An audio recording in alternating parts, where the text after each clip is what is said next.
Assalamualaikum warahmatullahi wabarakatuh. Kali ini kita akan belajar praktikum basis data tentang data definition Liga DLL pertemuan 3 dengan kelompok saya yaitu Enda Sumiati, Linda Yuniati, Muhaida Rafi, Putri Nur Ramalianti, Rizky Adi Surya, dan saya sendiri adalah Muhaida Rafi. Langsung ke pembahasan.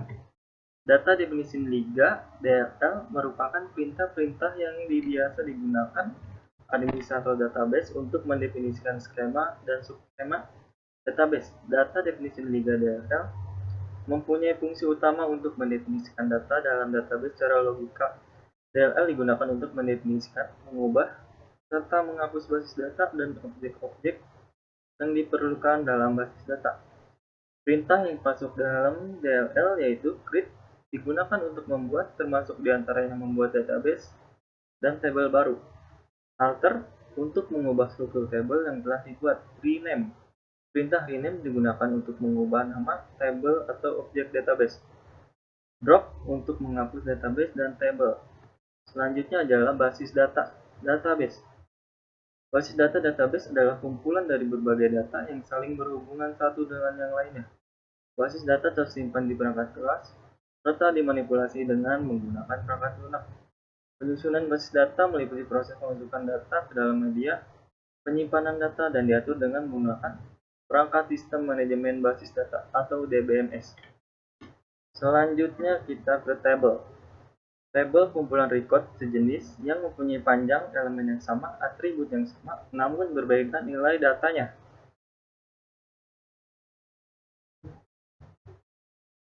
Sekian penjelasan dari saya, selanjutnya akan dijelaskan oleh teman saya. Perkenalkan, nama saya Putri Nur Ramalianti. Saya akan melanjutkan presentasi dari teman. Flag, suatu atribut dari record yang menunjukkan suatu item dari data, misalnya nama, alamat, dan lain sebagainya. Kumpulan dari flag membentuk suatu record. Record adalah kumpulan dari flag membentuk suatu record, menggambarkan suatu unit data individu tertentu. Kumpulan dari record membentuk suatu file. Misalnya file personalia, tiap record dapat mewakili data tiap karyawan. Flag name harus diberi nama untuk membedakan flag yang satu dengan lainnya dan memiliki isi dari flag untuk masing-masing. Sedangkan flag representation adalah tipe flag. Isinya karakter, teks, tanggal, angka, dan sebagainya. Selanjutnya primary key dan forbidden key. Primary key adalah flag kunci atau utama dari suatu tabel yang menunjukkan bahwa flag yang menjadi kunci tersebut tidak bisa diisi dengan data yang sama, atau dengan kata lain, primary key menjadi tiap record memiliki identitas sendiri-sendiri yang membedakan satu sama lainnya. Sedangkan forbidden key adalah satu atau beberapa kolom pada tabel yang merupakan primary key pada tabel satu namun diletakkan pada tabel di mana tabelnya berrelasi dengan tabel dirinya. Selanjutnya tipe-tipe data. Data penggunaan digunakan untuk menyimpan data tanggal. Data time penggunaan digunakan untuk menyimpan data tanggal dan waktu. Double digunakan untuk menyimpan data bilangan pecahan positif dan negatif presisi ganda. Float digunakan untuk menyimpan data bilangan pecahan positif dan negatif presisi tunggal. Assalamualaikum warahmatullahi wabarakatuh. Ini saya Rizky Adi Surya akan melanjutkan presentasi dari teman saya. Saya akan menjelaskan tentang tipe-tipe data. 1. Tipe data numerik. Tipe data ini digunakan untuk menyimpan data berupa numerik angka. Tipe ini dibagi menjadi dua, yaitu A. Bilangan bulat integer. INT digunakan untuk menyimpan data bilangan bulat positif dan negatif. Ukurannya 4 byte, size minimum value 2147 483 648. Maksimum value-nya 2147 483 647. Unsigned. Minimum value sama dengan 0. Maksimum value sama dengan 4 2 94 Car. Penggunaan ini digunakan untuk menyimpan data string ukuran tetap jangkauan 0 sampai dengan 255 karakter. Untuk varchar, penggunaannya digunakan untuk menyimpan data string ukuran dinamis jangkauannya 0 sampai dengan 255 karakter. Versi 4.1.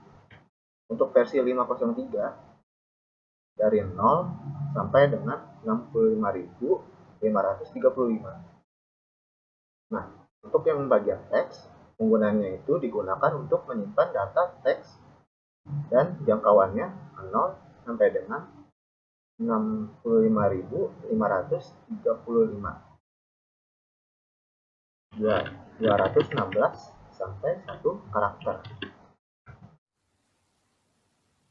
Assalamualaikum warahmatullahi wabarakatuh. Saya Linda Yuniati dari kelompok 4 ingin melanjutkan pembahasan mengenai DDL. Sebelumnya teman-teman saya telah menjelaskan apa itu DDL. Di sini saya akan mereview sedikit pengertian dari DDL dan macam-macam tipe data yang biasanya saya gunakan untuk membuat praktikum basis data. Di dalam DDL sendiri terdapat sebuah perintah create, alter, rename, and drop. Nah, biasanya dalam praktikum basis data kita akan membuat database di mana terdapat tabel di dalam database-nya dan juga terdapat primary key dan foreign key. Untuk primary key adalah sebuah kunci utama dari tabel tersebut yang menunjukkan bahwa field yang menjadi kunci tersebut tidak bisa diisi dengan data yang sama. Macam-macam tipe data yang biasanya digunakan yaitu ada integer, varchar, char, double, datetime, dan lain sebagainya. Untuk menampilkan database, di sini kita hanya mengetik perintah seperti ini. Show database. Nah, maka akan menampilkan seperti ini. Ini merupakan tampilan database yang telah kita buat. Ada akademik, apotek, DB kampus, dan lain sebagainya. Nah, next-nya kita pilih salah satu database yang ada di atas. Di sini saya memilih use koperasi. Nah, next-nya untuk menghapus database, kita ketik perintah drop database koperasi. Ini merupakan salah satu perintah DDL, yaitu drop database. Nah, setelah mengetik ini, biasanya database akan terdelete secara otomatis. Terima kasih. Wassalamualaikum. Assalamualaikum warahmatullahi wabarakatuh. Nama saya Enda Sumiati. Saya akan menjelaskan tentang cara menampilkan tabel. Cara menampilkan tabel dengan ketik show tables maka akan muncul seperti di gambar ini. Koperasi itu adalah database yang sempat kita buat, namanya koperasi, dan member itu nama tabel yang sempat kita buat. Nah, setelah itu untuk menampilkan apa aja yang ada di dalam tabel tersebut, maka dengan cara des nama tabel. Nah, di sini kan des nama tabelnya member, berarti des member.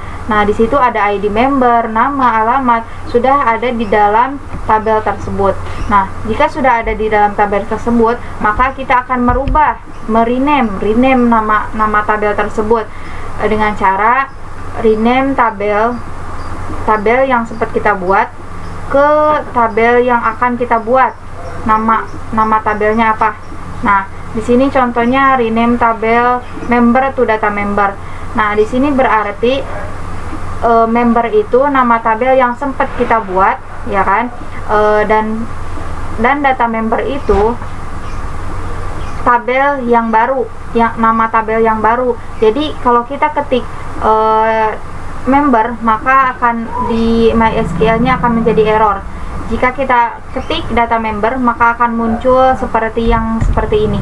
Nah, selanjutnya untuk menghapus tabel, cara untuk menghapus tabel dengan cara ketik drop tabel, yaitu tabel yang sempat kita buat yaitu member, maka otomatis di dalam MySQL kita tidak ada tabel member lagi setelah kita drop semua. Demikian penjelasan dari saya, mohon maaf bila banyak kesalahan, kurang lebihnya mohon dimaafkan. Wassalamualaikum warahmatullahi wabarakatuh.